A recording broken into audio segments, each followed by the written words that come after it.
you look from a collections perspective, and you have to have a very strong look at not only new sales and being able to say, is any of that going to happen? Also, and above all else, your AR collectability for current and future sales. And then you have to be very realistic, because it's easy to lull yourself into a sense of security that, oh, I have AR, I'm going to get it.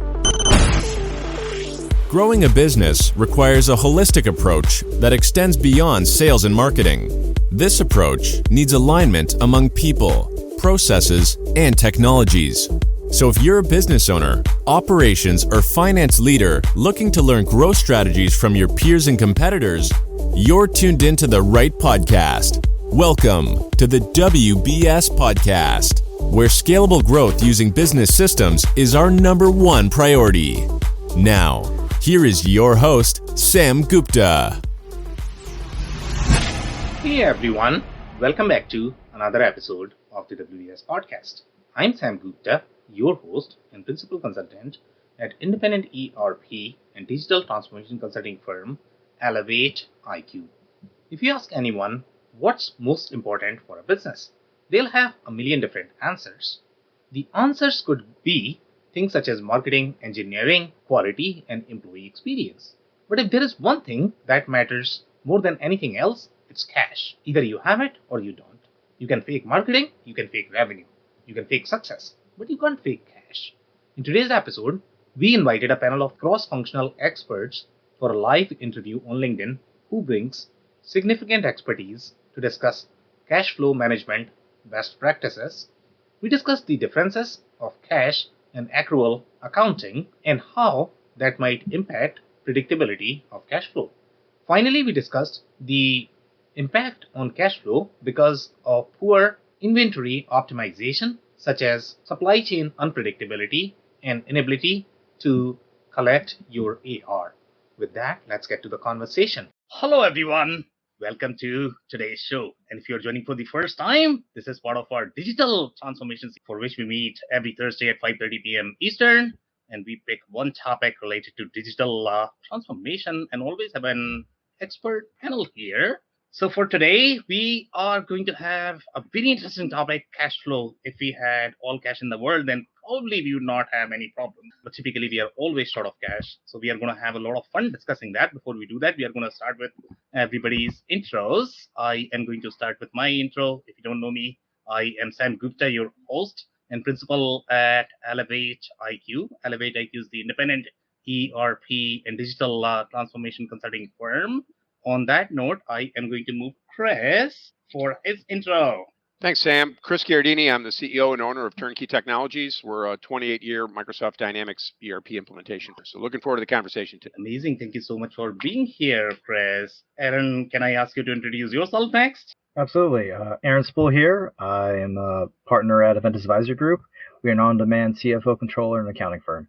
Okay, amazing. Thank you so much for being here, Aaron. Ben, can I ask you to introduce yourself next? Absolutely. Good afternoon, everybody. Ben Cole, president of ERP Connect Consulting, specifically focused on the implementation and support of D365 Business Central. Amazing. Thank you so much for being here, Ben.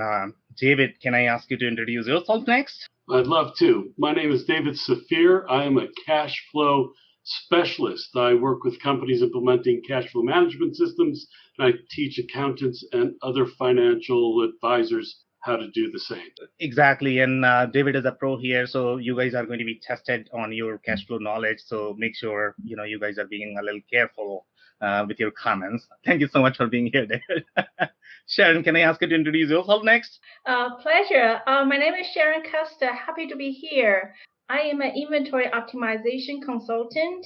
I help e-commerce owners to optimize their cash flow, demand forecast, and cost control. Okay, amazing. Thank you so much for being here, Sharon, for the first time. And if you're in the audience and joining for the first time, make sure you guys post your questions and comments. We typically try to cover them during the show.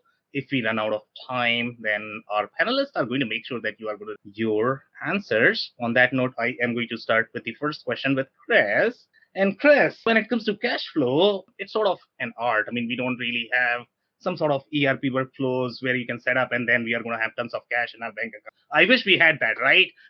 But we don't. So let's say if somebody is starting on the cash flow planning and they need to figure out, okay, how to optimize, what is going to be the process? And maybe you can share some stories as well. I don't know if you're going to have it. Chris, over to you. Sure. Thanks, Sam. And, it's an interesting topic, and I'm sure I'll get different opinions out of everybody. But as I think about, the configuration that I've experienced within the different ERP systems I've worked over the years, it's like, how do you get a good look? It's the looking glass. What's going to happen? When am I going to be short? When am I going to be long? Right? Payroll's coming through, right? Whoa, did we hit the bottom? Did we cross the line? And it's interesting. And I think as you look at how accurate are your financials, we're going to start by assuming that your financial statements are up to date. Okay. And all that means is that the relationship between an income statement and a balance sheet and equity and how much of that cash is yours. Because a lot of people, I have cash in the bank, but none of it's yours. What do you mean? You have negative equity. What's that mean? It means you're out of business. Well, people owe me money. I owe people money. There's still money in the bank, but none of it's mine. So there's a perfect example where accuracy in data can be distorting. And even as I pick through financial statements for people, we're looking for, has it been reconciled? Can we really believe the numbers? Okay, fast forward. So now we assume the financials are accurate. We know what equity's in the business in terms of working capital, whether there's credit lines. And now we're managing what are those thresholds? Where's the critical point, right? And some people have sweep accounts where it moves money in automatically from credit lines. Those are a little different to manage. But in the end, the business wants to see what's going to happen. And I've got this big expense, and what can I predict? So is cash flow a looking glass? And I think as other folks are going to chime in, how do we get more accurate in that looking glass? Okay, so let's talk about the systems and how we can do a cash flow calendar. It was a good example where we talk about accounts receivable. How can I forecast how much money is going to come in, right? The system's looking at payment behavior. So we start getting into historical behaviors of customers and average days to pay, and it goes on down. And you're like, okay, when I do cash flow, am I just looking at receivables? Great. Those are invoices that are posted. And when can I expect to be paid for those? That's monies that are coming in, anticipated in. Now we flip onto the accounts payable side. And they're like, same type of thing. When am I paying those monies out? Money's in, money's out. And we're playing the game there. So that's almost that first tier as you look at the same type of settings on the vendor side is what's the payment terms? Are there discount thresholds I'm trying to manage to capitalize on discounts? And all those little date offsets kind of lend to the way the system calculates money's expected in on a specific date, money's expected out. Let's go down a level. Well, now I want to get a better forecast. Now I want to look at my sales orders. Well, that's okay. Well, they're not even posted yet. How can I incorporate those into my cash flow? So as we get down to the sales order level, now we're looking at attributes on sales documents, right? Ship dates, requested ship dates. Then we're back into payment terms. So if I ship it, if I invoice it, if they pay it, hypothetical. So I'm getting hypothetical, right? But that's what cash flow is about, is we're trying to predict the future. You try to say, can I predict more than a week out, a month out, 6 months out? Now we go to the AP side. It's the same thing. We're looking at purchases, purchase orders, dates, anticipated ship dates. So we can take it from a first tier, just standard invoices on both sides that have been posted, booked. We take it down and extrapolate based on sales orders, purchase orders. I'm sure people will throw in, oh, what about my forecast, right? Because sales orders, what about the orders that haven't been booked? Now we just went back from they're in the system, they're keyed, but my forecast said I should have 1,000 of these, and I've only got 500 on the system today. So do I go down to this cash flow, start taking into consideration a financial forecast? And again, now we're hypothetical. You want to get way out there? We're looking at forecast months out on the buy side and the sell side to kind of, again, it's extrapolating. I think I'll stop there. There's a lot I could get. I think in the ERP world, you look at that, and I'm not talking about cash flow statements or any of that at this point. That's old. Yeah, so some very interesting layers there. And one point that you mentioned overall about the accuracy of your financial statements, and in my eyes, especially when you are talking about, a lot of finance people are not going to care about sales order, purchase order. They are only caring at the general ledger level. So when you talk about the accuracy of your financial statements, sometimes the accuracy could mean that, okay, as long as we are good with the taxes, as long as we are good with the reporting, we are probably good. And that's why we probably have the journal entries. We can do whatever we want. And if we are not getting audited, who cares? But the real cash flow opportunities, and I'm pretty sure David is probably going to talk about that, is going to be in your operation. So I think the accuracy is going to be very subjective in terms of which accuracy are we talking about? Are we talking about connected business processes as well as accuracy at each step? Or are we talking about just the financial reporting and just managing the books from the compliance perspective? So I don't know if you're going to have any sort of follow-up comment to that. My comment really on the balance sheet and understanding what's the real cash position and is it accurate, meaning it's a number on a piece of paper. What's in the bank doesn't necessarily correlate to what the equity is in the business. And if we go back to, well, how much money should be there? If everything was paid, everybody gave me all the money they owe me and everybody was paid, how much money's there? But again, accuracy, and again, if we're basing off of that, We don't want to have a surprise and say, "Oh, I was off by $1 million. Now I'm under." But like I said, that's really the point of that, is making sure that the numbers on the system are in fact reconciled. The rest of it, and hey, I mentioned artificial intelligence. Artificial intelligence is now in play on cash flow forecasting. We didn't have AI to do cash flow forecasting in the past, but that's a new one. Okay, amazing. Thank you so much, Chris, for those insights. And then I'm actually coming to you. And obviously, you are going to be talking about this more from the finance perspective, because there are a lot more concerns overall. Let's say if you're a public company, then you are going to have a lot more reporting issues, and those are probably going to be audited a lot more than the other companies. But typically, your perspective is going to be very, very much at the general ledger level, right? I was talking to David one episode that we did, and we had one story where one guy sold a company, and they forgot to account for 100,000 worth of inventory, and David probably is going to do a better job of that story. But think of this one, right? Because here your books were completely balanced as such. There were no problem from the financial reporting perspective, but they had no idea that they carried $100,000 worth of inventory. So these are the issues that we are talking about from the operations perspective, and this is where the cash flow might fail. So from your perspective, Aaron, let's say if you're planning for cash flow for a company, what would be your approach? So I do kind of laugh when non-financial people, especially ERP folks, say, "Oh, you finance people only care about the general ledger." Well, I care about the general ledger for an audit, but if I actually want to be a financial professional and predict profitability and all the stuff that is my job, yeah, I kind of want to have an accurate inventory count. And I'm going to blame all you ERP people for botched ERP implementations. Why I can't have an inventory count, so it's your fault now. No, but so there you go. I just flipped it back on you. Now, in all seriousness, it depends on what you're trying to. But if you're attempting to, so let's take out the concept of an audit. Let's take out, because those are points in time. But if you want to actually make appropriate data-driven decisions, and finance always looks at through two lenses, the lens of cash flow and the lens of profitability. Being able to have an accurate inventory count and accurate cost of goods understanding, the pairing between the two, it's paramount. Or you can't do job costing, you can't do product profitability, you can't do anything. It gets even worse if you don't have how do I describe it? If you can't even trust the data. So that's an even worse perspective, is when I'll give you an example. I know companies in which a ton of people have access in order to the inventory account. They can overwrite things and things like that. And so you can't even trust that side. So it's a long-winded way of saying is accurate inventory count, accurate cost in that, knowing exactly what you have, and being able to pair that to every transaction that you have is paramount important. And if you want to do, and let's just use a modern, like right now, real time, it's Eastern Standard 542 right now. It's a thing called inflation. I know, depending upon which news source you have, there's no such thing as inflation, but let's just say that I see there's inflation. You can imagine being able to track your costs and what they're going to be, and pairing that into your pricing decisions. All this stuff is paramount, so you have to have it all. And there's no way I can see being long-term successful with any type of inventory without being fully buttoned up. So long-winded way to say it's important, and not just the general ledger. Yeah, so very interesting layers there. And from my experience, when I look at any of the businesses, to be honest, when you are looking at the real estate of the inventory, it's very rarely accurate in any business. And I am making a very generalized statement here, because getting inventory right is probably going to be a rocket science. That requires a lot of alignment from the system perspective, from the processes perspective.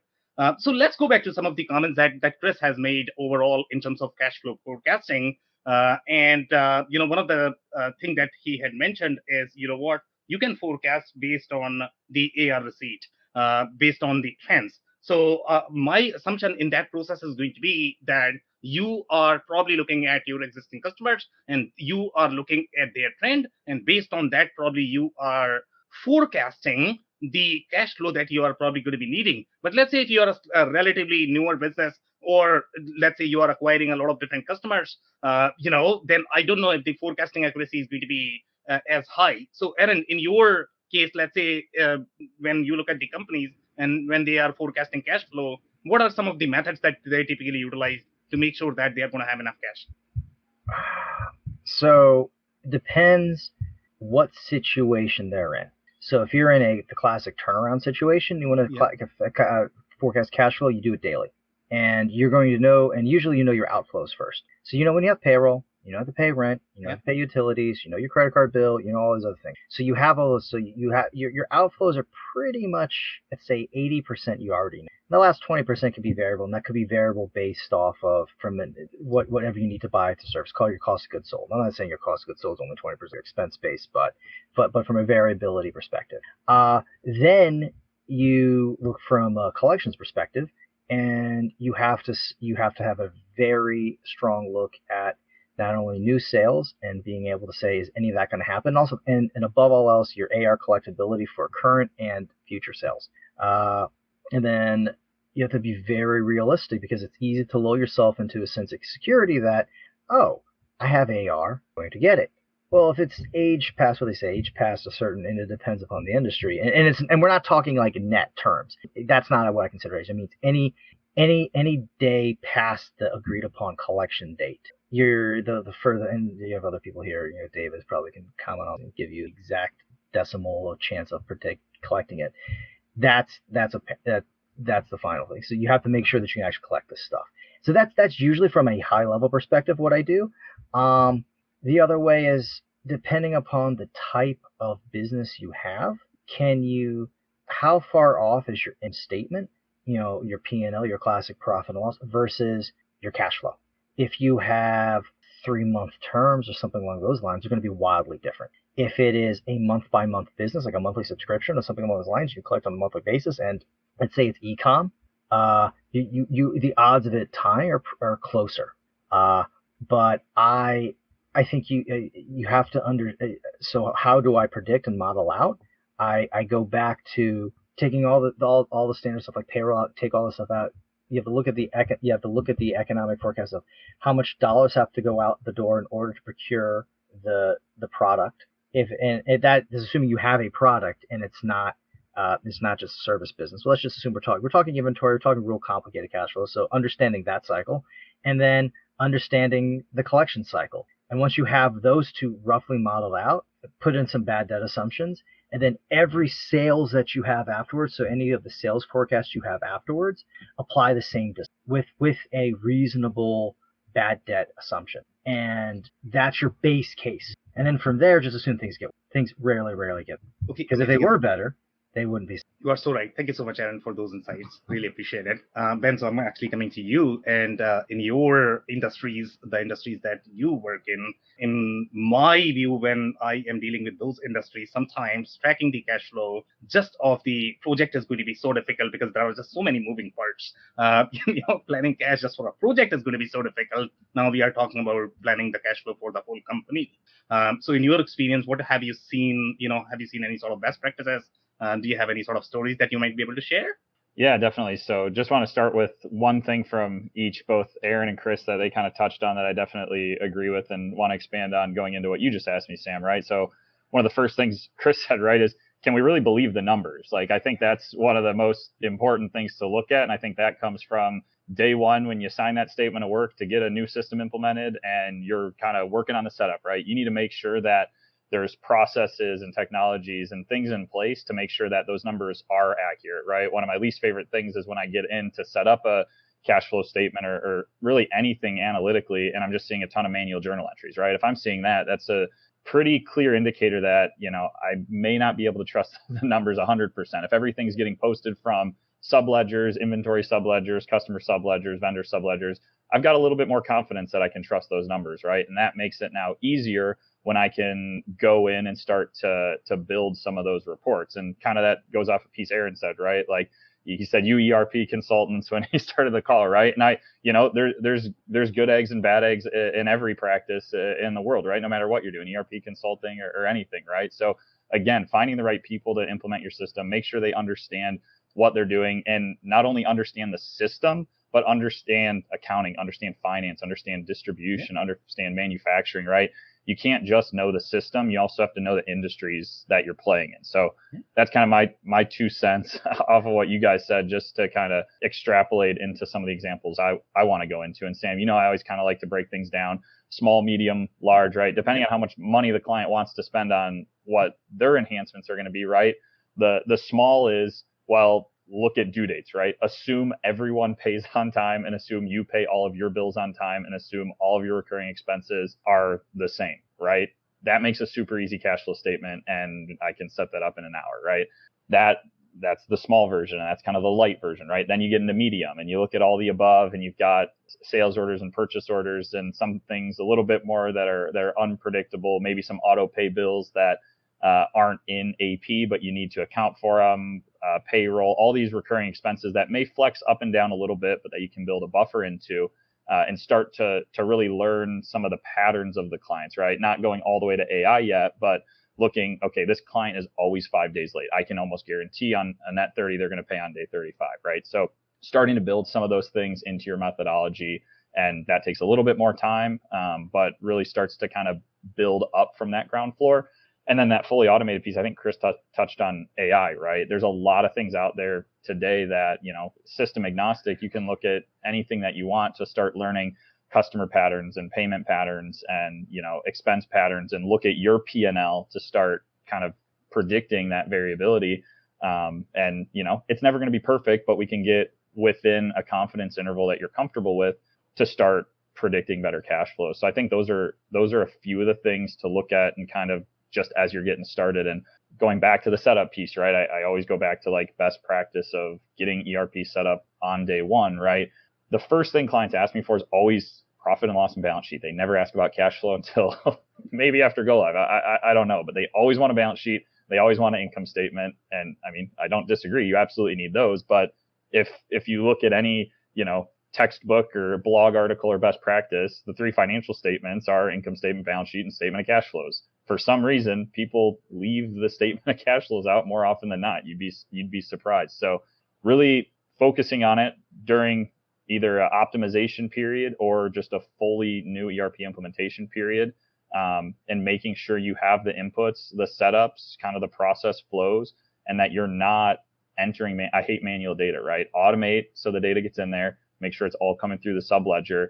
And I think we talked about this on last week's session. Tie it out, right? It applies to cash flow. Tie your stuff out at the end of the month and make sure that it's all up to date. And then you don't have to do a big exercise at the end of the year and hire consultants to work for 100 hours to true it up, right? You know that it's good to go day by day. It's not easy, but it can be done, right? Some very interesting commentary there. And in my experience, when you talk about technologies such as AI, I'm always looking for the foundation first before you construct a large building on anything, right? Absolutely. Because it's only going to make your problems bigger, in my experience. And again, the data is always problematic in most companies as well as the industries that I have personally dealt with. So, just wanted to touch on that. But one of the interesting comment that you made is taking that subledger, when you are going to have subledger and when you are sort of reconciling that with your general ledger, you mentioned that your debugging is going to be slightly easier, I guess. The forecasting, you are going to have far more confidence. So do you want to clarify some more there? Why do you feel that if you have subledgers, then your forecasting accuracy is going to be higher? Yeah, just because of the integrity of the data, right? If I've got journal entries that aren't hitting sales and customers or purchases and vendors, right? And I'm just booking entries to a GL account, I don't really have any like supporting detail. I don't know, really, maybe if they put comments in it, again, I'm assuming kind of like worst case scenario for just journal entries, right? That like, I can't, like, if I'm reading them for somebody else that put them in, I have no clue what they're for. That makes it really hard for me to have confidence that this is, number one, is it going to happen again? Like, I don't, like, if it was an expense, I have no clue if it's going to happen again next month. If it's a journal entry with not much detail, if it's a $500 expense, it might've been a one-time setup fee or joiner fee for some, something you're doing, right? It might be just a one-off, or it could be recurring. And I have no idea because there's no setup. There's no like recurring templates. Maybe if I've got on the vendor side or the customer side, I don't have any indication whether it's recurring or not. And ultimately I can't tie it back to a customer or a vendor or an item or anything like that. So in my opinion, it just makes it a lot more difficult to have that predictability and that confidence in the data if it's not coming through a sublet. Could not agree more. Great points, man. Thank you. So David, I'm actually coming to you. And I know I sort of stole your story, but the only reason why I stole it, because I know that you are probably going to have millions, so now I'm actually going to start with you. And I don't know if you're going to have any sort of best practices that you could talk about as far as the cash flow planning goes. or maybe cover a story that you want to share. David? It's been great listening. There are real gems with everything that everybody has said. But I think one critical thing that everybody needs to realize, the first issue in dealing with cash flow is mindset. We all grow up with accrual-based accounting, and accrual-based accounting does not do well in facilitating cash flow projection. At the very least, you need to turn it into cash-based accounting, but even there's issue accounting, and we need to be able to change our mindset from only looking at the past to being able to predict the future and unlearn a lot of the stuff that's locked up inside of accrual accounting to be able to accurately move forward with cash flow first projections. So that's all we've been talking about here is cash flow projections. That is just the starting point. You then need to learn how to manage your cash, which means you make decisions about it. And then number 3 is you learn how to optimize your cash flow, which oftentimes is where you're finding the profitability. And I don't have a story off the top of my head other than the fact that every single client to teach them first how to think cash flow before we even start with systems. And then when we start with the systems, that's when they start having their eyes on. I work with accountants. By the way, Sharon is in a mentoring group that I work with. It's a mastermind. And on a regular basis, these are all accountants. One's a CPA, 2 are CPAs. They say, wow, we never thought of it like that before, because they have to unlearn and relearn in a different methodology. Stories, ask me a question, I'll tell you a story. So some very interesting commentary there. And I think I would like everybody to probably touch on the comment that you just made. And this is what I really like in my panels. We want to, spice things up a little bit. If we don't, then it's not going to be enough fun. So you, and based on my experience when I talk to CPAs, as well as CFOs, their preference always, if a business is doing cash accounting, then their preference always is going to be, how can we move to accrual accounting? But you are sort of trying to recommend here that, for the cash flow projections, your accrual accounting is not going to be as good. So you need to be thinking more from the cash flow mindset, if I got that. So do you want to touch a little bit more? And I would like to hear, a little bit from Aaron as well, what he feels and if he feels comfortable in doing the cash-based accounting. Because in my books, when I talk to any of the CFOs, they are probably going to think that, that's probably legacy way of running business. Let me give you a quick example, a quick story. Sorry, I'll come back to you, Aaron. I'm working with a manufacturer that you go, oh, great, you had $1 million in sales this month. Let's see how much cash you're bringing in. And the answer is it's $100 because it's booked today and it is projected out. It's coming in over time, right? I like to talk about when is a sale made.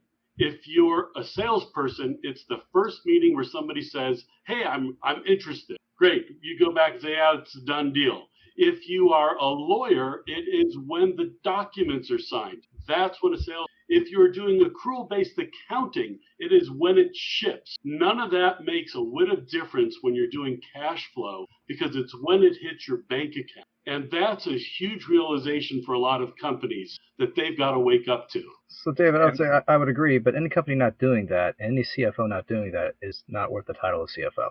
Well, then we've got a lot of people out there with a false title. We've got a lot of people out there claiming to do a lot of things and not doing it well. So, right. Like this. Let's be so, David. So before we start knocking around accrual accounting, let's be clear here. They do. There's the lens of finance. The lens of the CFO and finance has 2 lenses. We view the world in 2 very different ways. And just like marketing views it a market share, customer acquisition, sales looks as customer acquisition. The world of finance looks at 2 things: cash flow and profitability. Profitability is an accrual concept. It is not a cash concept. Incredibly important. You cannot successfully manage a company long term on cash flow. Cash flow is to prevent bankruptcy. And I have a different view on that. I get it, but it's you don't. Let me make sure something. Everybody hears me say accrual accounting is bad to do cash flow, and they automatically assume that I don't want to. It's not meant to do cash flow. It's not the case. I didn't say that. No, exactly. That's my point. But what are we taught in school? Both. I'm not an accountant, but I I, took accounting. And what you're taught is accrual-based accounting. And people go from it's a principle to it's a natural law so that you cannot break. So I don't know. I have a CPA. I was taught cash. We have and Ben, you said it well. This thing called a statement of cash flows. Like Yeah. now, Right. but let's bring this back. I'm gonna circle back.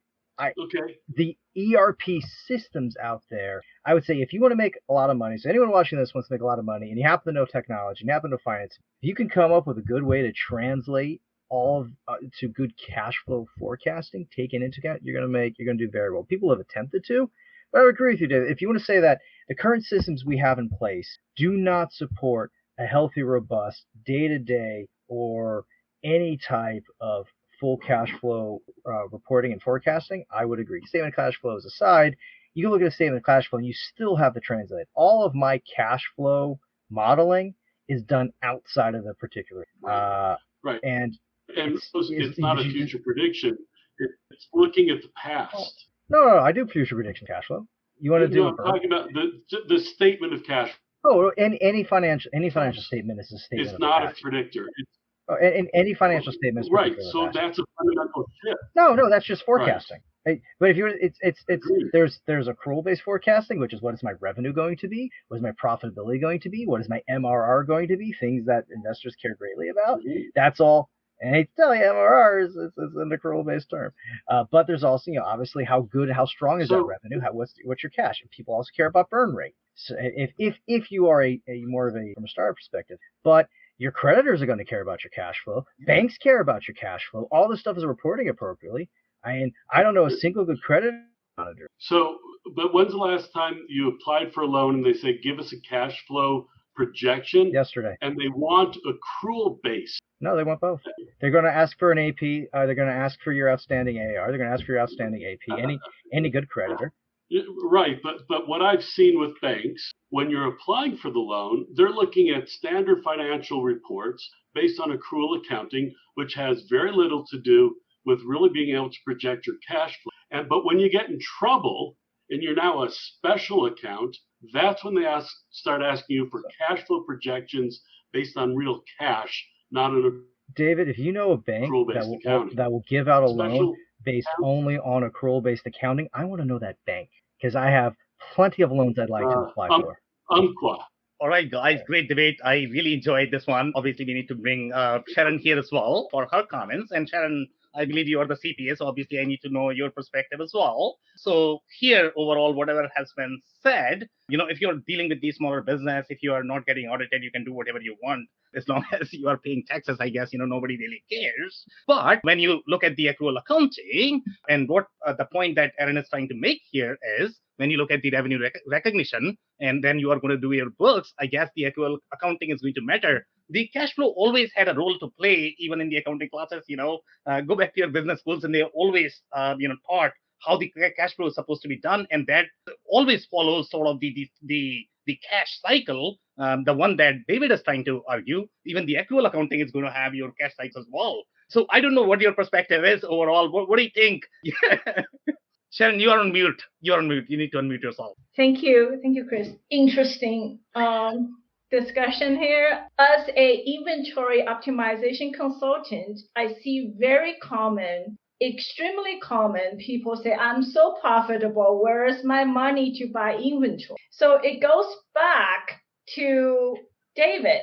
When the money hits the bank account, that's what I care, because that's when I can buy the inventory. Okay, there's a few disconnection here, like at least the experience I have with e-commerce owners is like they often have system in place to alert them when to purchase inventory, but it's really reactive. So whoever managed the inventory say, click, this has got to reorder.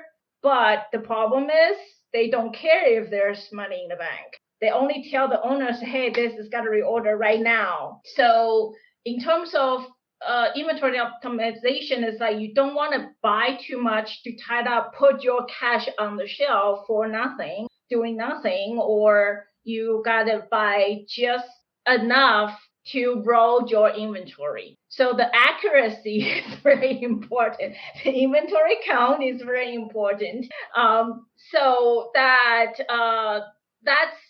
just how, when you do demand forecast, you have your top line of, revenue, the sales, and then you somewhat affect your bottom line, your cost of goods sold estimate. So that's what the inventory optimization is about, part of it.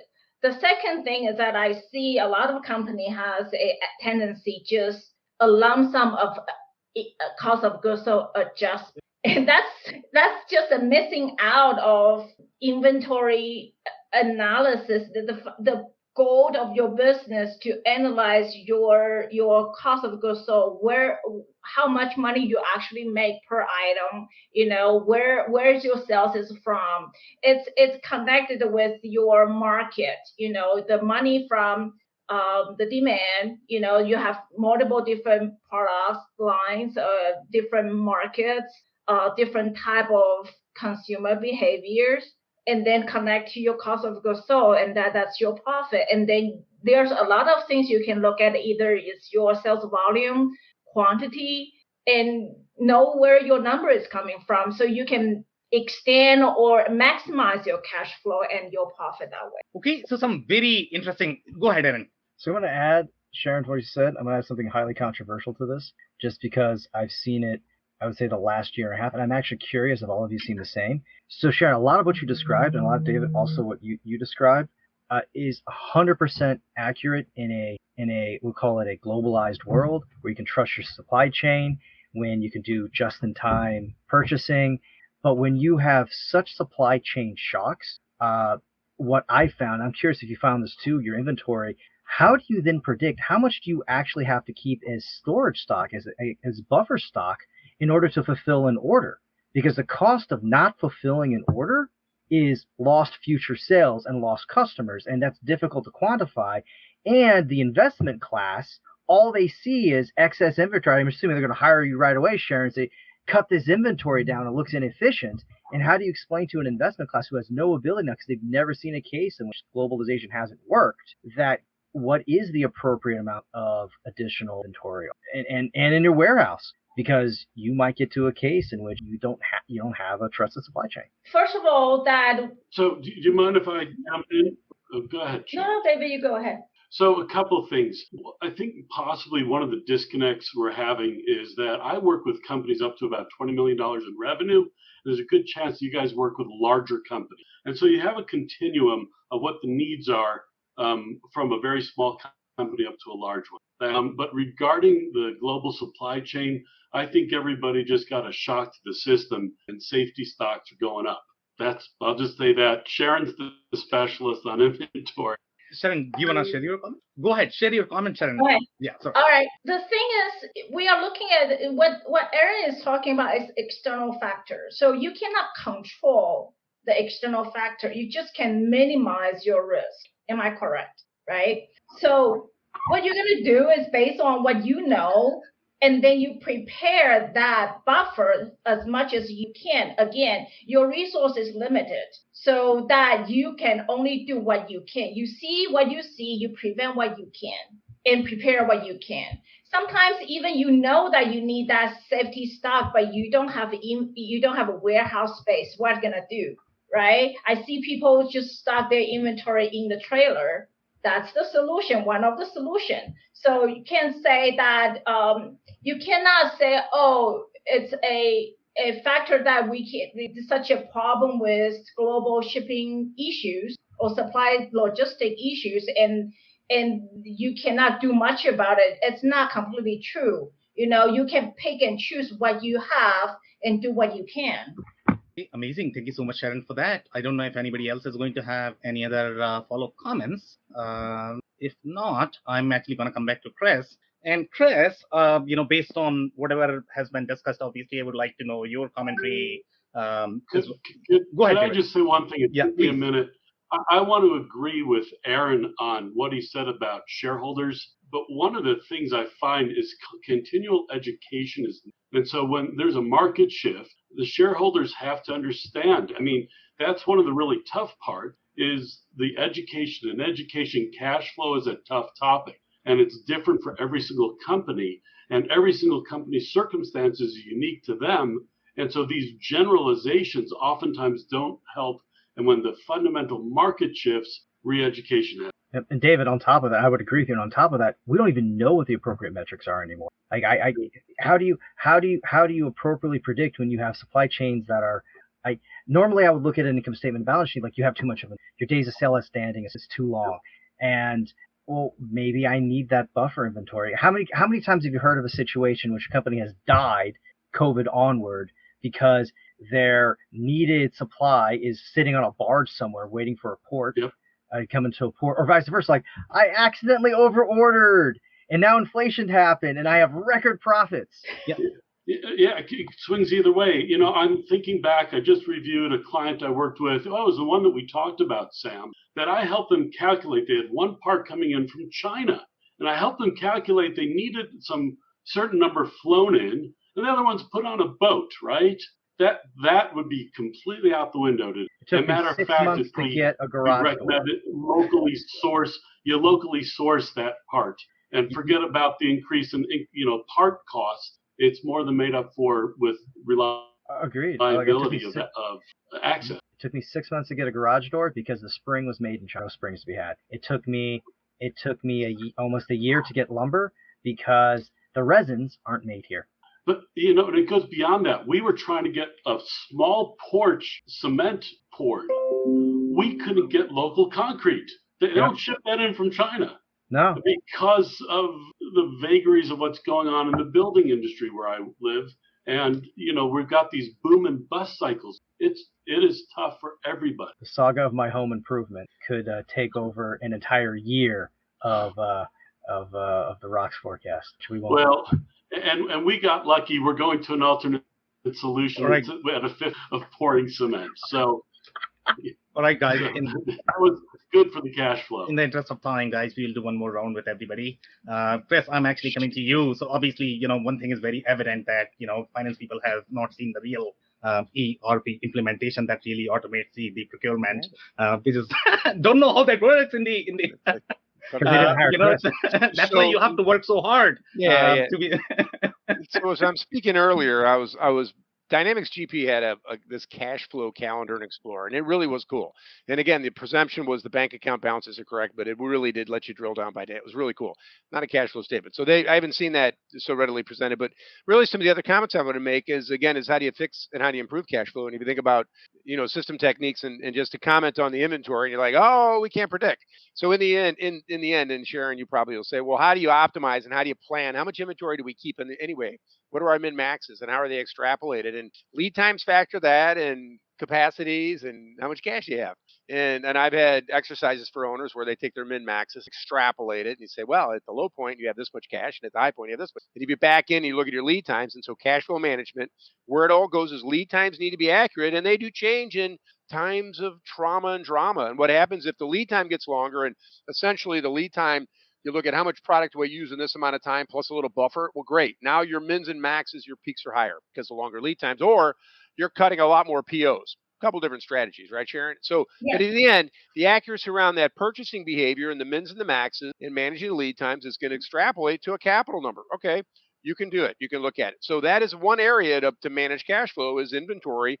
And it's the same thing as you look at your sales orders and due dates, and hey, make sure you're not dropping everything and again, but these cycles and managing inflows and outflows, and again, those inventory numbers still got to be based on demand. We're buying all this stuff. Do we have orders? So there's part of that too, is you don't want to end up with all the capital and not the consumption. So there's a lot of science there, and Sharon, you're getting that one. So, but you look at other things that companies can do, and you think about implementation automation, think about easy pay, think about invoicing, think about the time to getting invoices out the door. You think about improving cash flow. How fast do we get invoices out the door? 45 days, you're dying. So there's techniques, and then now the invoice is out the door. Put a link to pay, click to pay. So there are other techniques you can do to accelerate cash flow. Accuracy, right? accuracy in invoicing, the look, the feel, the clean. So clean invoices, timeliness on getting invoices out the door. The longer it takes you to get an invoice, the higher the chance of dispute, just like the AR, the older it is. So then we go back to collections. Pay link, even a collections module where you're doing statements. So these are front-end activities that if you have the disciplines, they do improve cash flow. Because what you don't want is you don't want over 60. You don't even want over 90.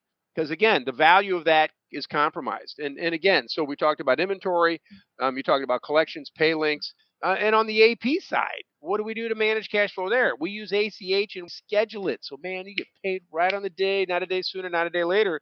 But again, the precision on moving monies and trying to accelerate them coming in and to the last minute on the way out, right? And then making sure we're not keeping all that cash sitting in inventory and balance sheet inventory. So just some suggestions. Again, these are back to, I'm sure Ben would say, yes, it's configuration. And it's a feedback loop where we tune it and we adjust it. And as our vendor lead times, because most systems don't automatically adjust the vendor lead time. Hey, it's taken them 180 days. It still says 7. Okay, guys, systems don't automatically update vendor lead times. So hint, hint, go in and fix those. But anyway, I thought those were Okay, amazing commentary there. Thank you so much, Chris, for that. Aaron, any comments over comments? Sure. So I kind of riff off combination what everybody says is the statements that you see and the reports that you see are almost always they're accurate and just assume that you have roughly appropriate data and they're roughly accurate. They're each telling a different story. And they're very accurate in telling that particular story. Profit is not cash flow. A bank statement shows how much dollars are in a particular account at a particular time. It doesn't mean you own all those dollars. It just means that they happen to be there at that point in time. And it takes good analytics and right now, as far as I know, there's no one report that will answer all of these questions for you. So be very careful with the questions that you're asking. Ensure that your reports are actually answering those questions. If not, piece together the data and work with not only your finance team, but of course your inventory team, whoever it is. And let's not forget the one thing that we haven't discussed at all when we talk about cash flow and finance, the treasury department or the treasury function, which is actually the function that in finance that deals in cash. So topic for another time. I can see that on the next episode. Your treasury department automated. Do you want to paint some more colors? I mean, we have some time and on treasury as well. Just so that we have some coverage. What did I just get myself? You give me an idea, right? And then you are into it. All right. So a couple of things so treasury department's going to handle actual cash flow. So it's from everything. Can you cover payroll? And their job is to predict cash flow. Their job is to ensure that there's enough cash to sometimes it's procuring a line of credit because you're overextended and you're waiting for cash to come in, and there's the peaks and valleys of your cash balance which is when you actually have to pay someone something. Then also, if you want to get super complicated with treasury and you want to deal with inventory, they're the ones also buying options on certain, if you're in the auto industry, steel or plastic, whatever, they're the ones buying options to ensure that you get a better price. So that's a different type of cash flow management that is way more complicated than we can talk about here. And if you can figure out an ERP system to automate options trading and hedging, you're more than $1 billion. But it goes back to and if you want to talk about the function that's consistently forgotten, just like we're talking about how cash flow and understanding cash flow is forgotten, who here even knows what a treasury means? It sounds like such an old school term that I have like a treasure chest or something in Pirates. The treasury is the department that is forgotten. And doesn't even have to be the part; it's the function that's forgotten. And especially these smaller companies which barely understand controllership. So it is a special discipline, very unfortunately not taught as much as it should, and it is the financial discipline of managing cash. So I'll leave it at that. Amazing. Thank you so much, Aaron, for that. Ben, comments over comments, please. Yeah, David was mentioning a few things I wanted to touch on. I think one of the things was kind of what you're taught in school and what you're taught like fundamentally, right? I think one of the other things to point out is everybody's taught to live beyond their means now, right? And I think companies do the same, right? So if you're in that mentality that you just want to keep pushing the limits, you want to keep pushing your credit balances and you want to push it to the limits, sure, that's a high risk, high reward play. And you could 10x your valuation over a year maybe, but then COVID hits and supply chain issues hit and you're absolutely screwed, right? So do you want to invest in that high risk, high reward? Obviously, if there's more risk, there's going to be more upside. Or do you want to invest in kind of that slow and steady, let's get started, let's get our feet under us, and then try to grow exponentially, right? So I think there's a lot of that, and I think it can be applied to a lot of places in business, especially cash flow and how you're managing things on a day-to-day basis. And Chris, I couldn't agree more. I actually created a basically invoice and kind of statement delivery tool for Business Central specifically. And after deploying that, it allows the auto pays, it has the links, it does all those things to help collect cash, because that's something we can kind of control or at least try to speed up. And after implementing that for myself, I cut my average days to collect down almost in half, and most of my clients are experiencing the same thing. So there's some things you control, there's some things you can't control, but if we focus more on the things we can and try to optimize those, I think absolutely can increase your position positively. Amazing insight there. Chris, do you have a comment? No? Okay. Thank you so much, Ben, for that. David, comments over comments. David, over to you. Yeah, so thanks. Yes, cash receivables, absolutely. Chris, Ben, you're right on. You got to have a good system for that. In addition to that, there are literally, I've got 190 ways to optimize and manage cash. This is a creative field. It's not static. And you talked about treasury, Aaron, and we've talked about finance. All too often, that is the department, right? They're blamed for cash flow issues and looked to as being totally responsible. But it is a team sport. Sales, operations, marketing. Yep. Everybody's got to work together on this to predict, manage, and optimize. The other thing is sometimes the obvious answers are not the right ones for a company. Everybody's talking about getting paid faster.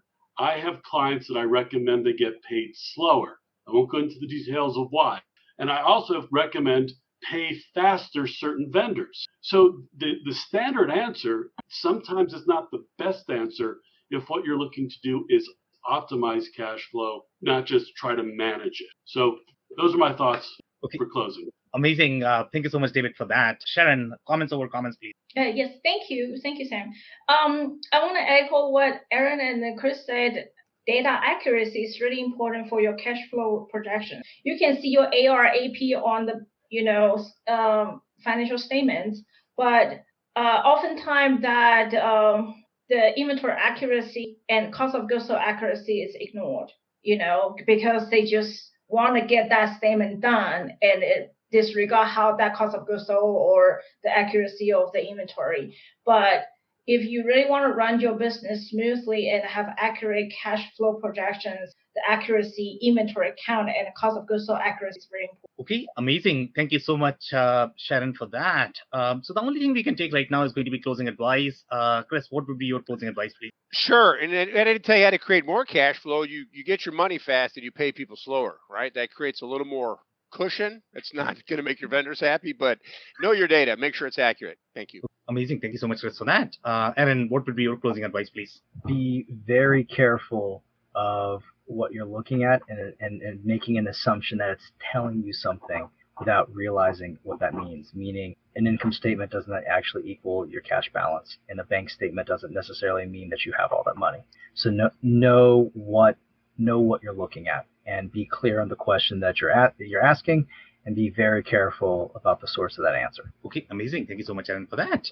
Ben, what would be your closing advice, please? Cash is king, and net income might be an illusion. Okay, amazing. Love it. Thank you so much, Ben, for that. David, what is going to be your closing advice, please? Every company should have two things. One is a minimum of 13-week weekly cash flow projection, and number two is a line of credit before they need it. Okay, amazing. Thank you so much, David, for that. Sharon, what is going to be your closing advice, please?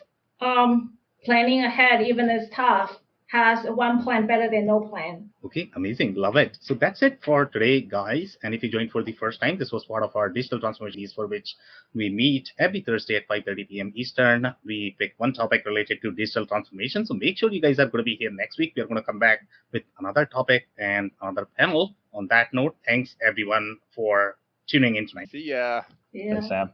Thank you. Bye-bye. We cannot thank our guests enough for coming on the show, for sharing their knowledge and journey. I always pick up learnings from our guests, and hopefully you learned something new today. If you want to learn more about Aaron Spool, head over to eventusag.com. It's eventusag.com. If you want to learn more about Chris Garadini, head over to turnkeytech.com. It's turnkeytech.com. If you want to learn more about David Safir, head over to davidsafir.com. It's DABID SAFEER.com. If you want to learn more about Ben Cole, head over to ERPconnectconsulting.com. It's ERPconnectconsulting.com. If you want to learn more about Sharon Custer, head over to inventoryoptimization.pro. It's INVENTORYOPTIMIZATION.pro. Links and more information will also be available in the show notes. If anything in this podcast resonated with you and your business, you might want to check other related episodes, including the interview with Aaron Spool from Aventus Advisory Group, who describes what it means to have a cash flow mindset in the organization. Also, the interview with Jim Downs, who shares his insights into the importance of tracking meaningful financial KPIs to improve profitability and growth for CPG companies. Also, don't forget to subscribe and spread the word among folks with similar backgrounds. If you have any questions or comments about the show, please review and rate us on your favorite podcasting platform or DM me on any social channels. I'll try my best to respond personally and make sure you get help. Thank you, and I hope to catch you on the next episode of the WBS Podcast. Thank you for listening to another episode of the WBS Podcast. Be sure to subscribe on your favorite podcasting platform so you never miss an episode. For more information on growth strategies for SMBs using ERP and digital transformation, check out our community at WBS.rocks. We'll see you next time.